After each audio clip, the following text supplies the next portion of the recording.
And we are live here on the MMA Industry Podcast, November 16th edition here, talking all about what it's like inside the industry of the world of mixed martial arts. If you haven't watched the show before, basically we talk, like I said there, about what's going on in the industry of mixed martial arts and then covering the sport and everything like that. And today I have a very special guest talking mainly about the management side of the mixed martial arts industry. I'm joined by Chuck Wichert, who is a MMA manager of Upgrade Marketing, and is also an MMA event consulting guy, and he also does by day, he's an air traffic controller. So Chuck's a bit of a jack of all trades of everything. But Chuck, how are you today? I appreciate you joining me. Pretty good, James. How about yourself? I'm doing very well. And first thing I always do when I have the show on is I always talk about how I've met the guest. And you and I actually haven't met in person, but we've been working together for a couple of years now. I believe I first met you through, I want to say Mitch Clark's dad, Rick, who I'm very close with. I talk with on the regular basis. And I think that's how we got connected a couple of years ago. But do you remember when we first met? It's kind of drawing a blank. I know we've done interviews and stuff together, but yeah, would you remember the first time? I think you hit the nail on the head. I think we were joined up by Rick, and it was about Mitch. You wanted to interview Mitch about an upcoming fight. Right. And yeah, it went on from there. I introduced some of my other clients to you, and you've been absolutely the best in the business as far as getting these guys exposure and giving them a platform to present themselves. Well, I appreciate that, and it's been very great working with you. And that's why I wanted to get you on the show, because you were a really good guy to sort of explain the management side of things, and that's what we're going to be talking about here today. But I want to go all the way back to the beginning, Chuck, and talk about how did you first become a fan of combat sports, all that stuff. Where did it begin for you? I've always been a fan of combat sports. I did Brazilian Jiu-Jitsu as a youngster in the military, and I got assigned to Yokota Air Base, Japan. Where I was not only an air traffic controller in the Air Force, but I was playing professional rugby out there. Oh, wow. And then I got invited, based on some jiu-jitsu we were doing out on the base gym, to go down to the Nusano Hotel, which is in Roppongi, Tokyo, Japan, to train and grapple with Royce Gracie, who is getting ready for I believe a pride match down there. And Ever since then, I had been watching the UFC. I'd been following everything going on, and this is probably 2000. I'm sorry, about 99 to 2000, roughly, was the time era. And they were looking for about 200 pounders. I'm a little bit heavier than that now, just a little. Yeah. You can't tell, yeah. But they wanted some big guys for Hoist to, roll around with and stuff. And I became an instant fan of the sport. And that's where it all basically began. And then I got to Anchorage, Alaska. And that's when things got pretty boring. There wasn't much to do in the wintertime. And the idea of the Alaska Fighting Championship came about. And, I ran that till 2007, and then I sold that. I was leaving the Air Force, leaving Alaska, and heading out to Orlando. So I had to get rid of it. I sold it. The person that bought it from me has done phenomenal things with it. Got it on mainstream platform. Got it on UFC Fight Pass and all that. But about a year before I sold it, I started learning about the management side of things. And I actually went to Roy Englebright's Fight Promoter University. Oh, no way. Okay. Yeah, down in Southern California in Irvine. Great school. He's very, very well-minded in promoting. And I wanted to know what I could do to get more people into the AFC, to bring MMA exposure to others. You have two big, huge military bases in Anchorage, Alaska. How do we get them to sit their butts in my seats to see this event? So I learned some, quite a few strategic things to get that going. In addition, I met Joe Cavallaro. Joe is a good friend of mine. He's from the Boston area, and he introduced me to the management side of things. And it was from there that I took a passion in helping the fighters now, not just promoting them and getting them fights, but now protecting them. What is, looking out for their best interest necessarily. And that's when I found a client by the name of Doug Evans. Oh, UFC veteran, right? Yep, UFC veteran, fought Mark Bocek and Roger Huerta for his actual debut. Right. So that was a challenge. I got him in the UFC, and he was my very first client, and it went well. So after I sold the UFC, I stayed in the industry of managing fighters, and it went from there. And I'm guessing that's also because I know you used to manage at one point Justin Buchholz. Was that because he fought? Because he's from Alaska originally, is he not? He is. He is from Fairbanks, Alaska. Went to, I think, a Lathrop High School. And Justin fought for me. He was one of my clients in the AFC. And he went out to Hawaii to do some work. And the kid had he had been on a great win streak. And I had been pleading to Joe Silva to sign this guy. And Joe said, "Is he ready?" I said, "He's ready." And I was able to give Justin that call. He couldn't believe it. I believe he went out to a WEC event, and that's where he hooked up with Uriah Faber, and you know the rest of the story from there. I'm very proud of Justin, where he was and where he's gotten to in this sport. I still keep in touch with Justin today. I got to run into him for the first time in a long time when Joe Riggs fought out in Pennsylvania against Chris Camozzi, I believe it was. Okay. And we got to catch up then, and he just recently came back to Alaska and had his fight. Unfortunately, I missed him. I was out of town. Okay. So, but yep, and that's where that's where the relationship with Justin came from. So quickly, we'll talk about the AFC. Who are some fighters that went through there that people might know? Any names that sort of ring a bell that people might have heard of that have gone through there when you were running the ship, so to speak? When I was running the ship, I had Rob Yunt fight for me. Rob Yunt went to the UFC. I believe he had 2 or 3 fights himself. One of the well-known fighters that he fought was Ricardo Almeida. Mm-hmm. Definitely a tough fight. Nick Haran Webb was on the Ultimate Fighter, and he has fought all over the place. He came about after I sold it, though. So, as did Lauren Murphy. Right. So, okay. Yeah, that makes sense. Yep. But if anybody remembers Terrence Mitchell, I managed Terrence still, and he was on the Ultimate Fighter. I believe it was season 23, where the little guys were fighting to fight Demetrius. Is that right? I think that was 24. I think I could be wrong with that, but let me do a little quick Google search so I know what I'm talking about. But I know the one where it was for the title, right? Because the title shot against Demetrius, like you were saying. Correct. You might be right on Tough 23 because I'm looking now, and what am I seeing here? It was Tough 23 was the one with that light heavyweights and the straw weights. So now because Tough 25 was the comeback. Tough 24 was the what was that season? That was the it was Tough 24. Okay, I was right. Okay, great. Yep. And he tore his Achilles in that fight. And he's just going to be making his comeback next in January of 2018. Cool. He'll get a fight up in Alaska. We'll see where he's at. We'll gauge his physical level, and then we plan on getting him out into a bigger platform, hopefully back into the UFC. Very cool. I like hearing that. Let's talk about how you go about getting clients. Like when you first started out, was it just the fact that you had these connections, being a promoter for the AFC? Was it just using those to kind of, find guys and you had relationships from there? Or did you have another way of sort of going about and finding clients? Actually, I didn't find any of my clients. All of my clients had been referred to me through other clients. Cool. So it started with Doug Evans. From there, I went down to Florida. And I hooked up with Thiago Alves, Marcus Aurelio, Thiago Silva, and I was able to gain guys from there. And it was a really good relationship we had. I ended up going to Dubai, and I ended up pretty much stopping management. I didn't know how I was going to do it. And then I got out there and I looked at the time, and I figured, well, if I have a laptop and my phone, I could still technically do this. Yeah.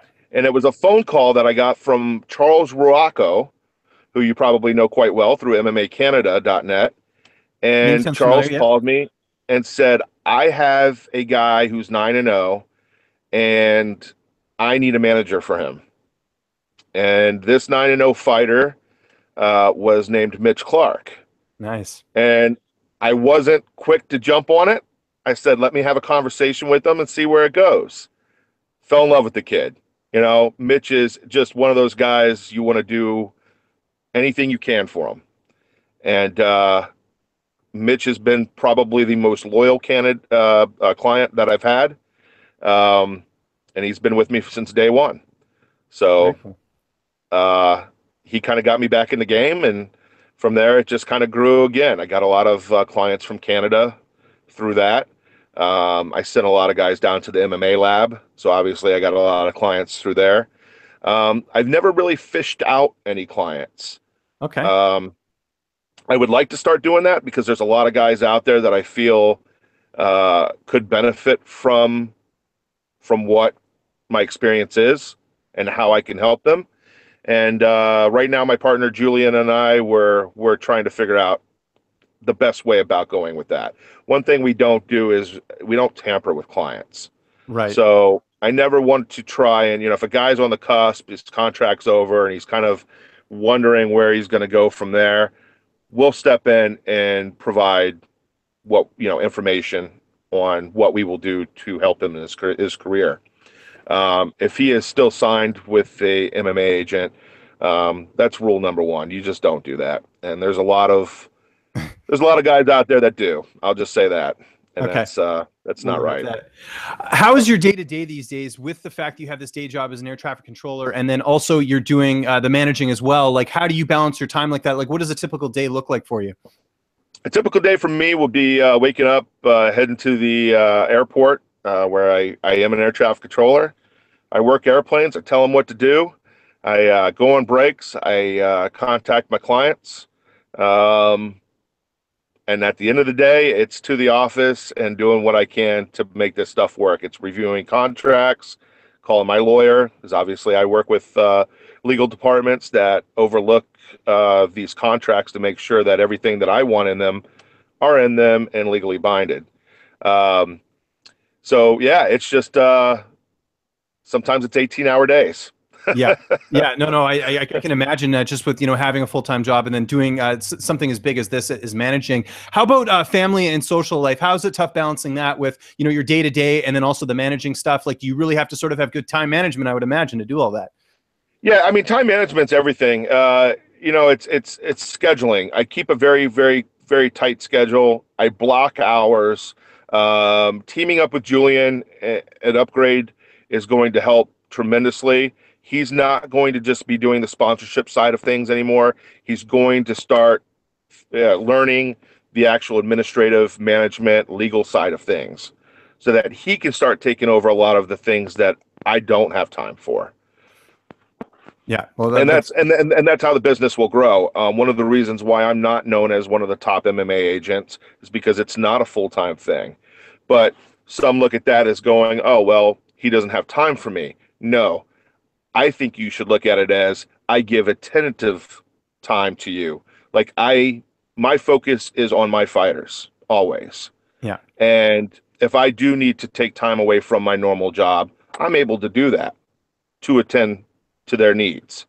I don't bulk myself up with a ton of clients because I want to make sure I can give them the time and attention that they need. They're not just a number on my roster.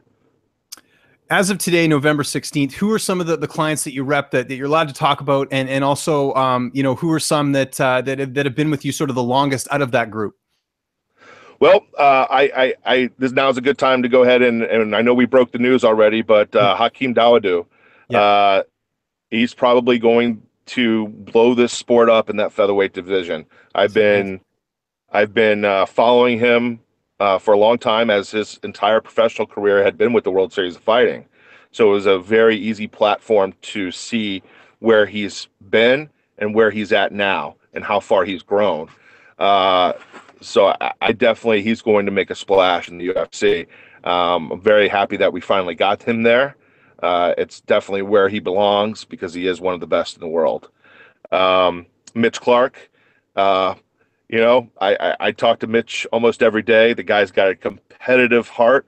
I don't know that he'll stay retired. Personally, I would like him to, because I've told Mitch this from day one. You know, we may never be a world champion, but you have all the material to be a world-class coach. Who says Mitch Clark can't be the next Greg Jackson or the next Enzo Gracie, you know, or the next John Crouch? Or, you know, he's very smart. The guy's probably the smartest fighter I've ever worked with. So he could definitely be a world-renowned coach and take his clients to levels that he never reached, but can still get to that pinnacle by coaching them. And Efrain Escudero, we just signed him to ACB. That was a multi-fight deal. We had been waiting around for the Professional Fighters League to make an offer. I had not gotten any response. I get responses here and there, but nothing significant. And I have a job to do. I got to put these guys to work.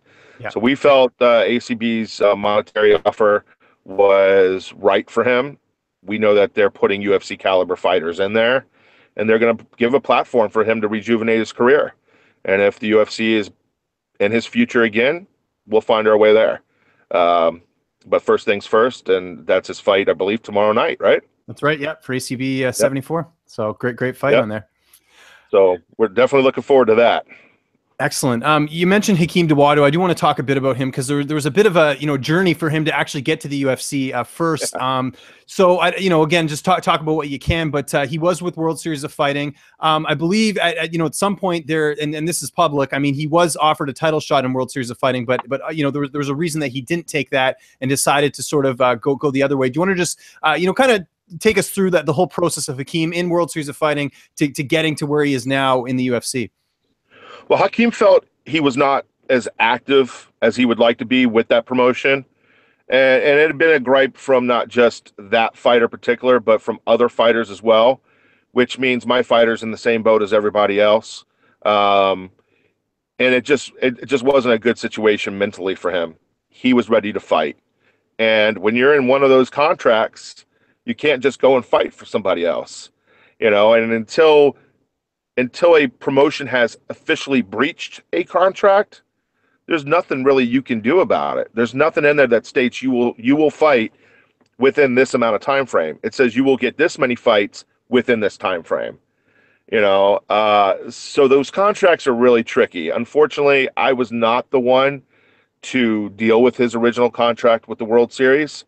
So we really had to go with who had reviewed his contract and what was agreed to. So we were kind of in a sticky situation.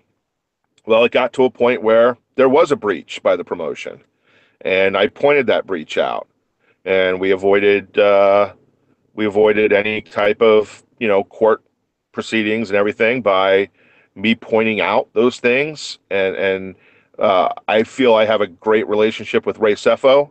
He totally understood as a fighter himself.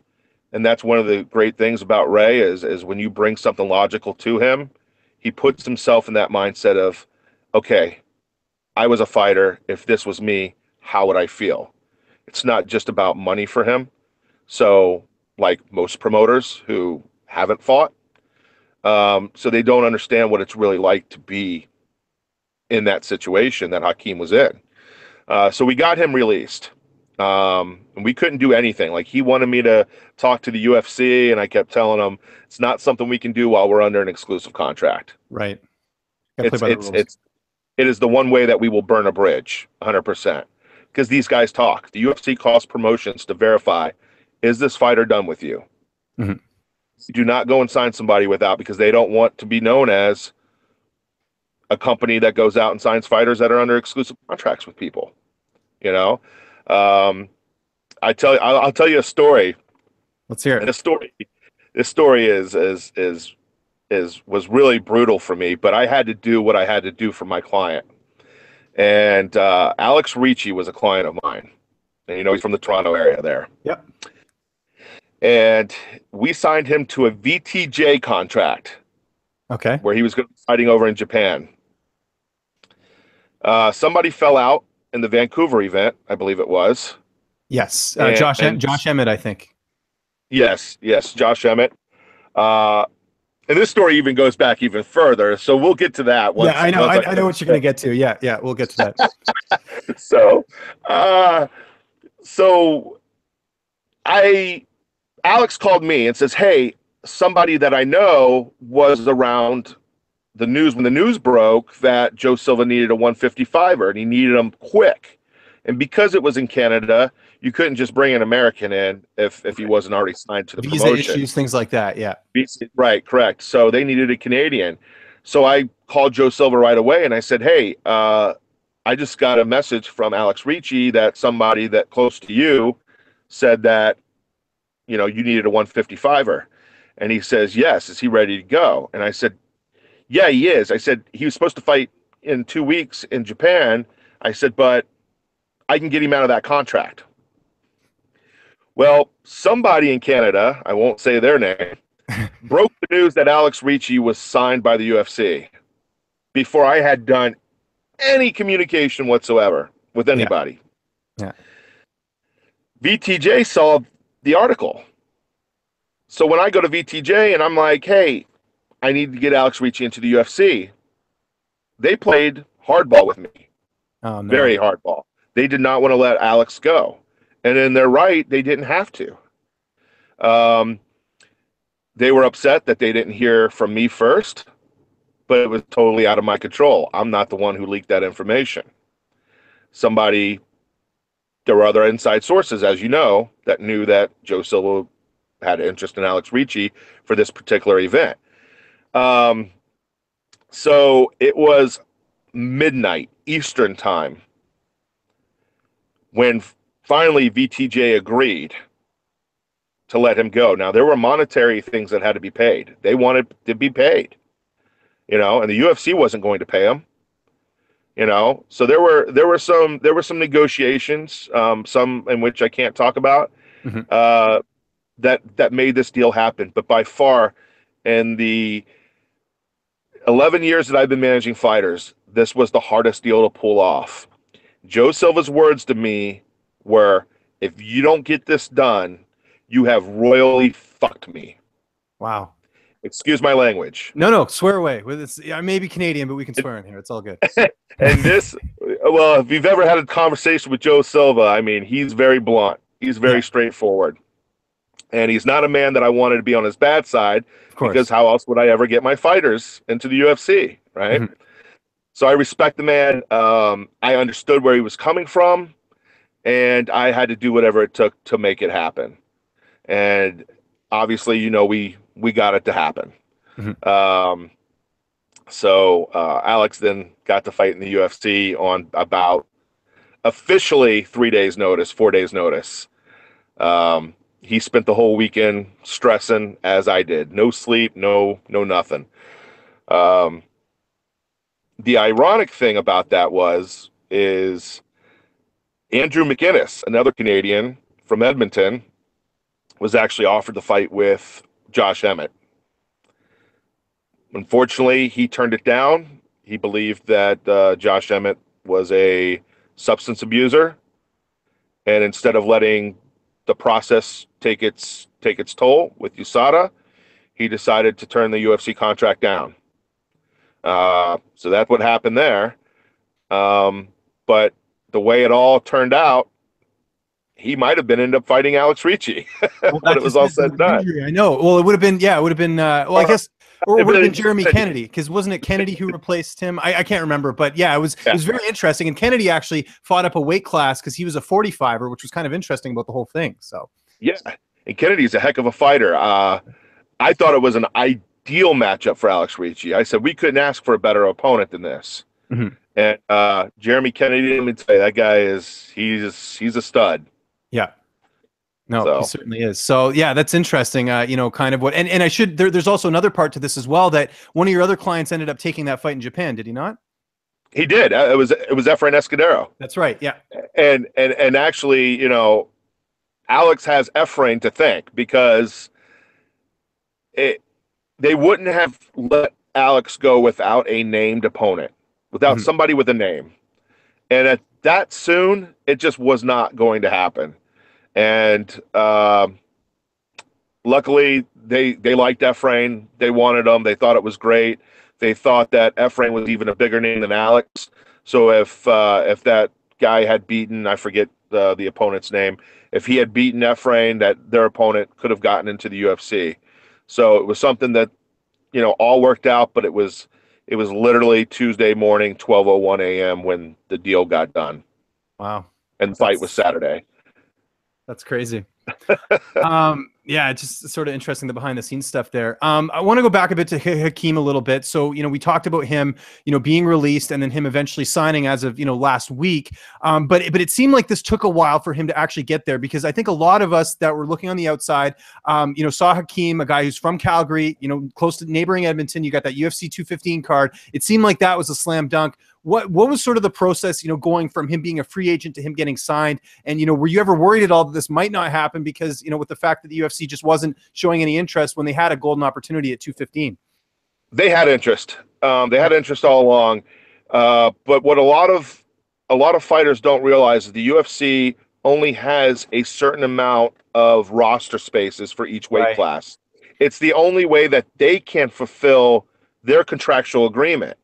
And I will tell you, in the 11 years I've been doing this, multi-fight agreements, the UFC is the only one to honor that multi-fight agreement the way it's written in the contract. Yeah. If they tell you you're going to have a certain amount of fights in a certain amount of time, you're going to have that many fights in that time. Now, if you get hurt or injured or you're unavailable because you have personal things going on and they offer you a fight, they extend your contract out so that they have time to honor that. You turned it down, so it's not the fault of the promotion. It goes on the athlete. So the UFC is able to extend your contract out so that they can legally meet those fights within that time frame. And that's justifiable. Absolutely. Because if a fighter just keeps turning fights down, then you run out of time and the promotion was unable to get what they wanted out of you, as far as the agreement goes. So I understood. I had been in constant communication for months with Shawn Shelby, and the same thing. I need to find room for him. He actually went as far as telling me that Winnipeg would be ideal. Okay. But he had guys that he needed to get fights in before that time frame.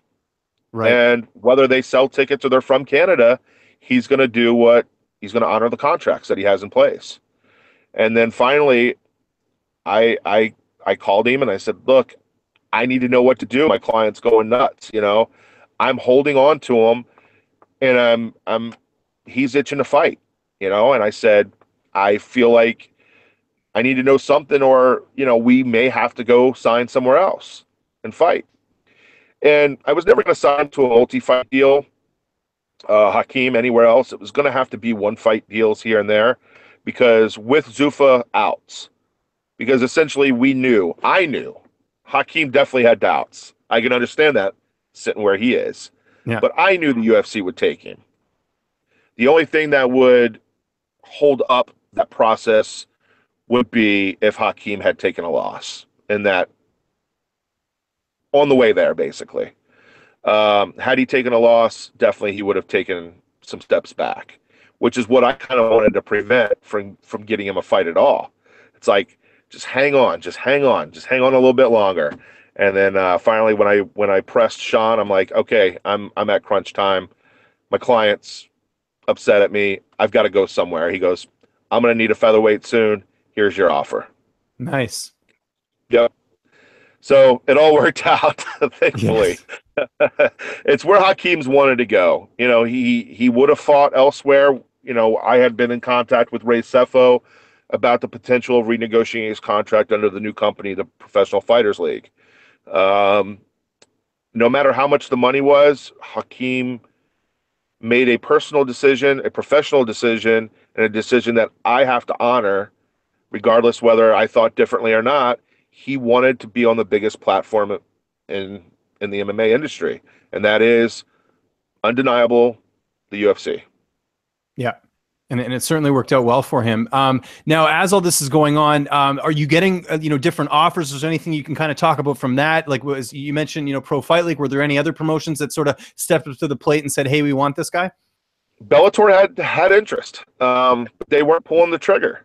They had interest. They were trying to think about, what were they doing in Canada in the future? How could we promote him? How would he be a benefit to them?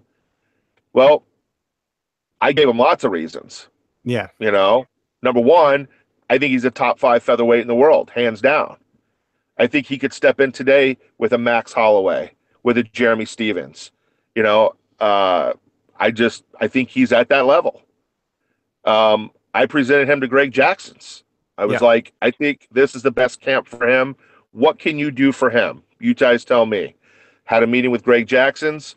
Greg Jackson's told me what they would do with him, how they could get him better in the areas in which he's not as good as some of the top guys in the UFC. And they saw his record, and they saw who he's knocked out, and they said, this guy is good. So they are anticipating his arrival for sure. So they see the talent in him. And he's going to go down there, and Hakeem is an instructor himself, a Muay Thai instructor. The guy's a phenomenal striker. He's going to go down there and make guys better in certain aspects, and those guys are going to make him better in certain aspects.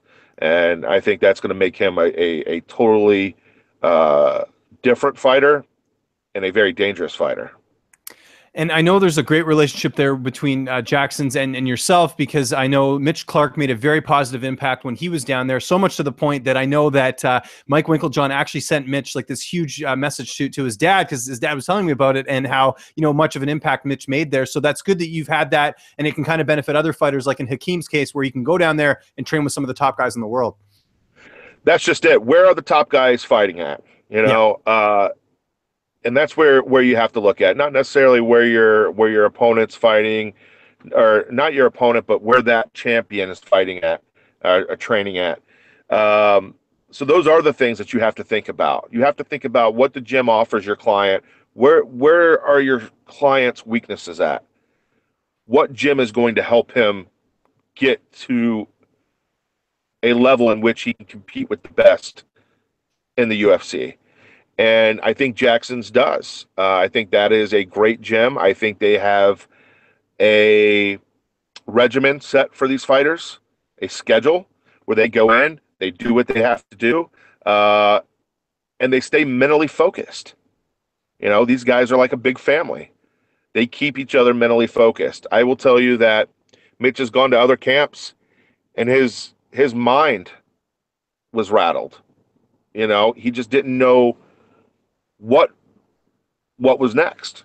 It's not, and this game is very mental. It's about 70% mental, about 30% physical.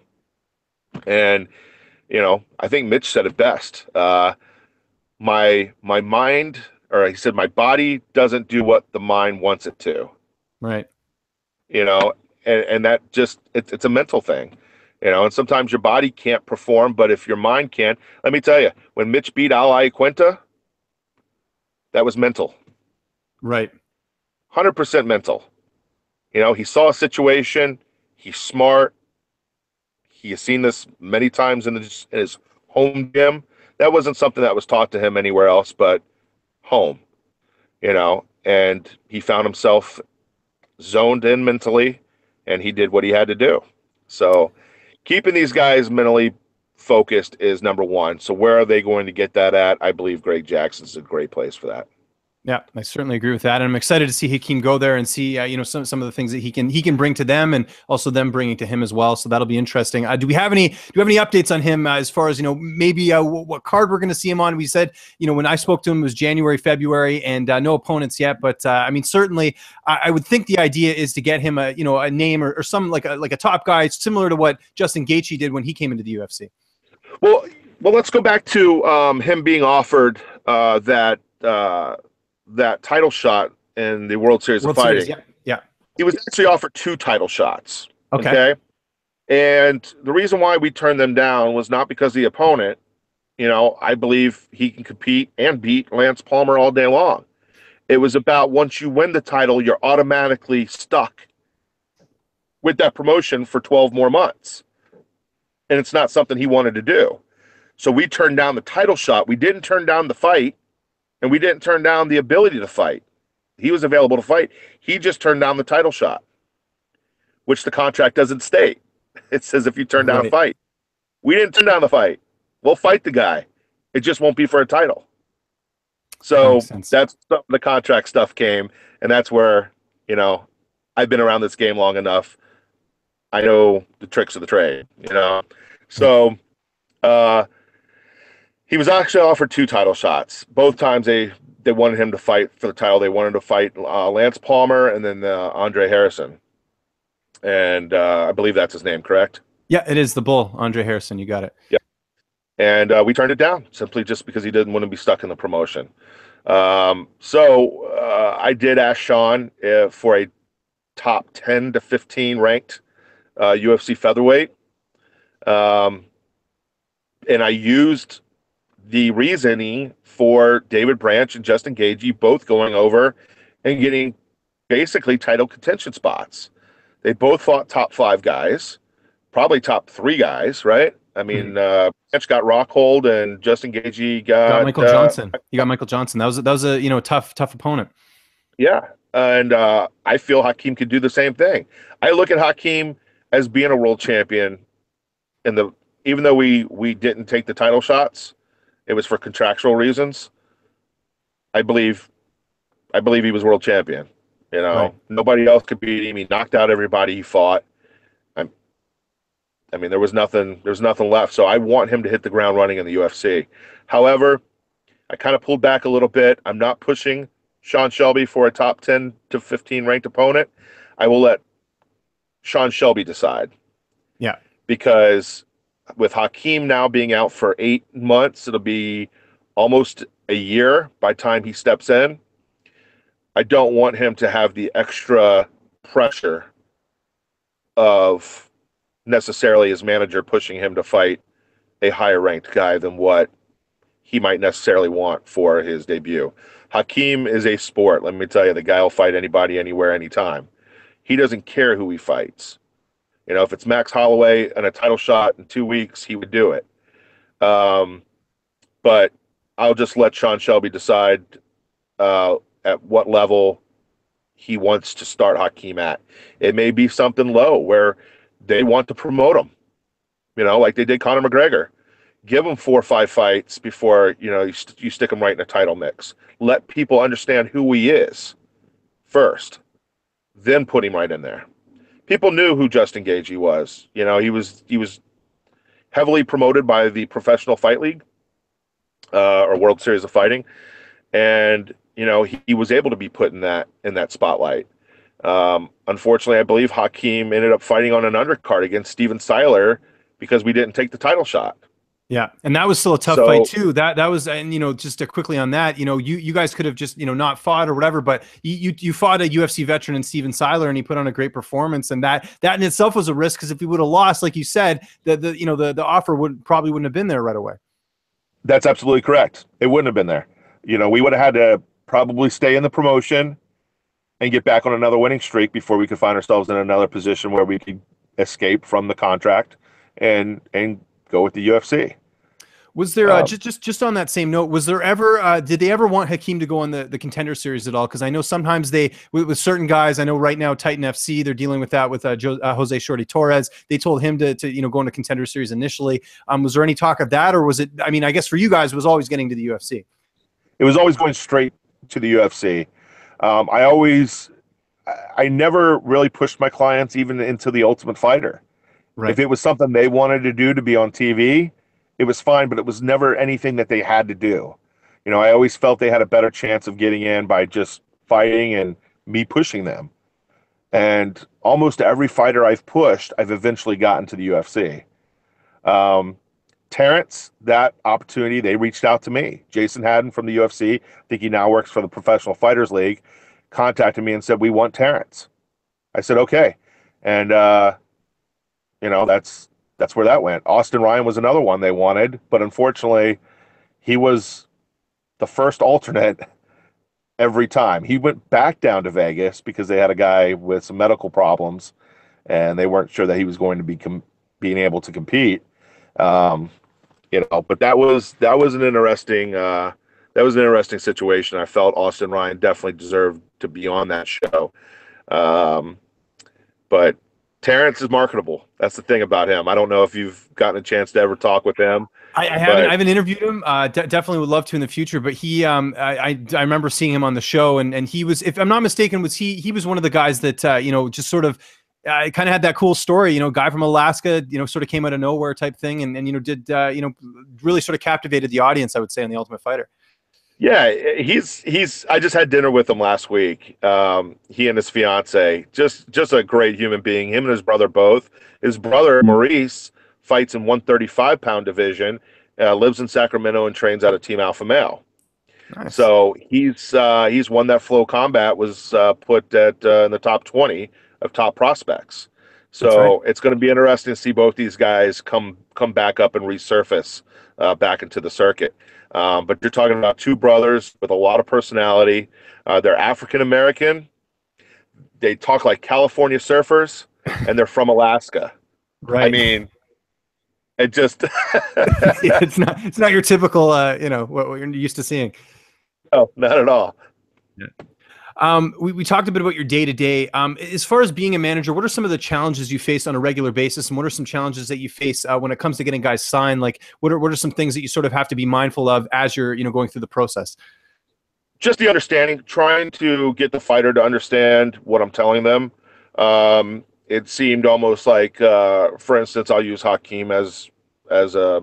No matter what I told him, Hakeem didn't care. He just wants to go in the UFC. Hakeem, Shawn Shelby said this. He'll forget the next day. The next day, he's on me. Like, Chuck, when is the UFC going to call? It doesn't happen the next day. So I think part of the challenge is just getting the fighter to understand the path in which you're working, but also keep them mindful that I work for them. They don't work for me. Okay, they hired me to get them to the next level or to get them opportunities which could be hard on their own. So the biggest challenge for me is getting the fighters what they want. If a guy tells me he wants to fight here, I've got to do everything in my power to get him there. And that becomes not only a challenge, but it becomes stressful. So, such as the situation with Alex Ricci, I had never been so stressed in my life about anything. Anything. So you talk about 4 days of no sleep, worrying that I may have just lied to this kid and I got Joe Silva mad at me. But I had to do it. If I had to tell Joe Silva, hey, I got to call VTJ and I got to do this, and I don't know if they're going to let him go, but I'll try. Alex would have lost his opportunity. Yeah, and no one wants to see that. Nobody wanted to, nobody wants that. So Chuck waved his magic wand, made it all happen, and that's that. So these are a lot of the challenges I face, and it's not just with these clients that I'm mentioning. It's everywhere. You have to promote your client. How is the client going to be a benefit to the promoter? And that's what I'm always mindful of because I was a promoter myself. Yeah. A lot of these guys want to get signed, they want to make money, but a promoter can only pay what he can afford. He's not in the business to lose money either. Look, I've made some insulting offers to fighters before. I've had to based on a budget. I didn't care about making a ton of money when I was promoting the Alaska Fighting Championship, but it was about putting on good fights. And sometimes, it costs money, but it made up for itself, So I'm mindful of that. I want the promoters to succeed. I want the promoters to like my product that I'm giving them.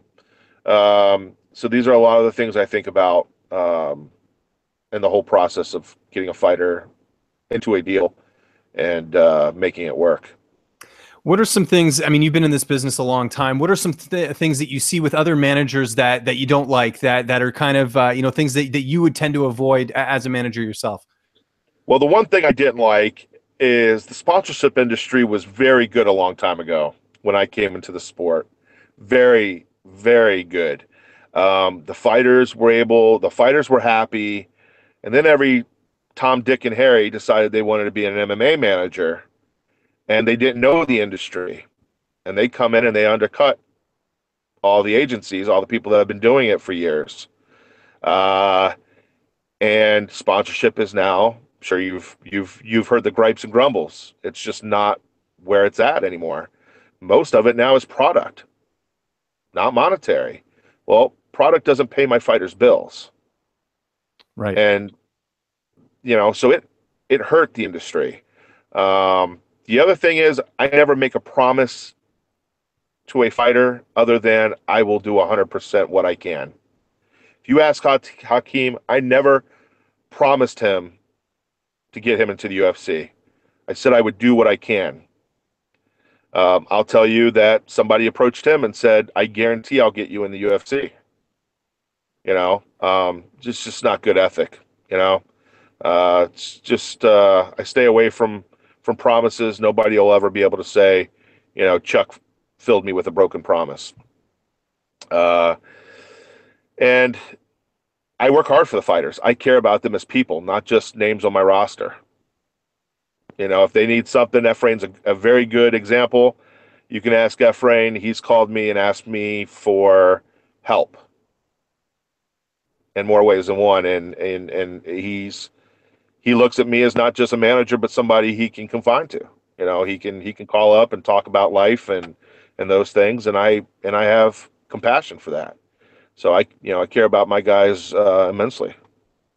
Yeah, it's clear in talking to the clients that I've interviewed that you have, and to see that, because I think sometimes you see a lot of these management companies and they have such a big roster. You wonder, even if they are doing it full time, how much they're really paying attention to the client. And I could see them, feeling lost in the shuffle. I think with a smaller roster, they can't sit there and say, "Oh, I'm being ignored," because you have less people to work with, and again, the attention to details there, right? Wouldn't you agree?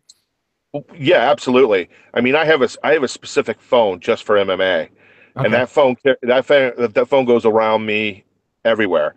So when that phone goes off, I know I got to grab it. My personal phone goes off, it's somebody, they'll call back, Right. But my business phone, it's important to me. I answer it. If I can't answer it, I get to it as soon as possible. And that's just how I operate. Now Julian will be in the mix, and he'll be able to help the fighters out as well. So Julian's the kind of guy that I've been looking for a long time. I've tried a few different partners, and when you just don't know the industry, I carry a reputation that I have to protect. I once had a partner who signed my fighter to a fight. Let me say, since he was an equal partner, he signed our fighter to a fight and didn't read over the contract thoroughly or send it to legal. And my fighter was responsible for getting himself from Western Florida up to Atlantic City, New Jersey. And he was only making about 1,000 plus 1,000. That's not good. No. He's supposed to either drive himself from the west coast of Florida all the way up to Atlantic City, or buy himself in his corner 2 round trip tickets, and you might only be making $1,000. So that was a bad situation. So I had to call that promoter back and fix that deal. Wow. So bringing on Julian. Julian's been around the business for a long time. He worked for once. I won't name the fighter, or I won't name the manager, but he worked for probably the biggest management company in the industry 10 years ago. Okay, fair enough. We'll leave it at that. What about you mentioned getting referrals from people wanting to be managed by you. What do you sort of look for in a fighter? What's sort of your screening process? What are some things that you kind of kind of keep mind of while you're going through the process? What can I do for them? That's what I think. If there's a way that I see that I can promote this fighter and get this fighter and help this fighter, I'll sign them. If I feel like I'm roadblocked, perhaps you're 5-5 and you're coming off 2 straight losses, you don't need a manager. Right now you need to get in the gym, help those guys push you to get better in that gym and get with your local promotion and build yourself up. Dictate who you fight. Don't let the promotion put you with anybody. They want fighters, and you just basically need to say, look, I'm at this level and this is where I'm trying to go. Can you build me up? Can you give me a guy who's similar in record and is coming off a loss as well, and give me the opportunity to build myself? Once you have about a 4, 5, 6 fight win streak and you're well above 500, it's time to maybe start talking to a manager and getting those services done. Because if you're just looking for sponsorship money and, product and things like that, it just won't happen. These brands are such a competitive level now for sponsorship that you have to be marketable. Legion Athletics, a great supplement company. They just came on board with Hakeem. They believe in Hakeem. He is somebody that can endorse a product and people will believe in it. And that's important. So we look at that, look at those aspects of the business as well, even in sponsorship. What can that fighter do for that product? Yeah, it's got to go hand in hand, right? Like it's got to work for both parties. Exactly. I have to be able to work with you. I have to be able to market you. If I don't feel like there's anything I can do with you, I'm not taking a percentage from you. It's not fair. As the guys who fight in the Alaska circuit, I once owned the promotion. I feel it's a conflict of interest there, even though Sarah and I don't really discuss matchups with my fighters who fight there. They kind of work directly with her in that. And I trust her to get them opponents that I feel, they deserve to be fighting at that time. But I don't take a percentage from that. That's something that, is on their own. But I also would not keep them if I didn't feel that they were marketable. For sure. So the only 2 fighters I still represent from Alaska that still actually live in Alaska is Terrence Mitchell and Maurice. But Maurice spends most of his time in Sacramento. Gotcha. So, that makes sense. We've got about 8 minutes left here on the show. There's just a few more things I wanted to ask you. Is there sort of a best moment in your career so far being a manager? Is there one that really stands out to you? Best moment in my career, I would say managing the entire career of Mitch Clark. Nice. I mean, just seeing what that guy's accomplished, what he's gone through, and being able to be right there with him. I may not have made every fight, but I was there with him. I think the other one would be Hakeem. I mean, the guy's got so much passion for this sport, for life, that he's turned himself around mentally, physically, everything from a youth to where he's at now. And just finally hear him sigh over the phone, like, oh my God, my dream is finally here. That was a great moment for me. I was actually standing right over here outside my garage when I broke the news to him. I don't know if you can see it, but yeah, I can see. I was actually standing right there when I called and broke the news to him. So, and he still didn't believe it for about 4 days because it took Tracy from the UFC legal office about 4 or 5 days to get the contract over to us. So he's like, I just don't believe it until I see the contract. Yeah. So, and then the other one was Alex Ricci as well. I believe Alex felt like, he believed he could get to the UFC one day, but I don't think he really believed it would happen. And then just the way it all went down and the way that we were able to make it happen, the stress that we both endured over time was definitely gratifying. And that's why I'm in this business. There's no money in this business. I'm going to be straight up honest with you. There's no money in this business. All right. You get paid by your fighters, but they pay bills. I have a legal guy that I pay. I had to use him quite a bit with issues with Joe Riggs, his contracts. We felt like he was not going to be paid by a certain promoter, and my legal department ran over that, and other issues that we've had. So, I pay other people. So, there's no money in this business. I do it simply for the gratification of getting guys their dreams, basically. Excellent. Getting them where they need to be. So, if someone's watching this right now and they're looking to get into being a manager, being someone like yourself, what sort of advice would you give them? How would you say, to start off and get in this business?